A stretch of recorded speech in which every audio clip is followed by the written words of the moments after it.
dhaga'amaa jiru ibsuuf illee hin danda'u. Miraa akkamitti dhaga'amaa jira? Jaalalli qayyama?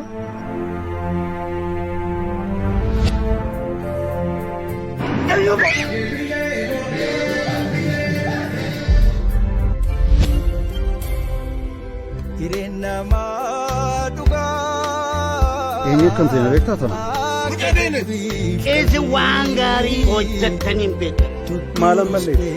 Oduu keessan gabadha keessan guuttachuu natti dhuftan. Hamleettiin maqaa abbaa kootii dhooftan tokkoon keessan iyyuu hin qabdanii. Ana nama biyya kanaa waamee qata'e nama biyya kanaa waamee hojjete mu. Na dorgeessan malee luka isi.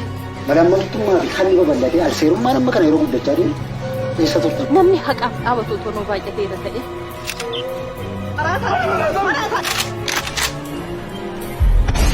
Amma umrii dhumaa sulanee deema meeshaan dhumnee utuu wal jaallannu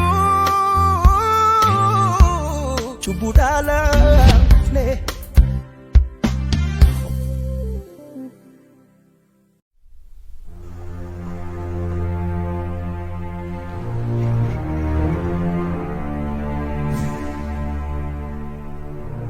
Miira natti dhaga'amaa jiru ibsuuf illee hin danda'u.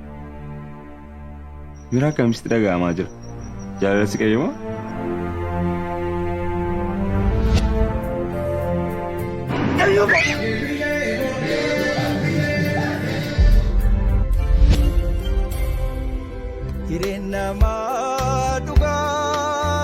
Eenyu kan ta'e beektaa tana? Keessa waan gaarii hojjettaniin beeku. Maalan mallee? Oduu keessan gabadha keessan guuttachuu natti dhuftan. Hamleettiin maqaa abbaa kootii dhooftan tokkoon keessan iyyuu hin qabdanii. Ana nama biyya kanaa waamee qata'e nama biyya kanaa waamee hojjete mu. Na dorgeessan malee luka isi. Malaammaltummaa fi kan babal'atee alseerummaa nama kana yeroo guddachaa deemu eessa turtan? Namni haqaaf dhaabatu tonoo baay'ateera ta'e.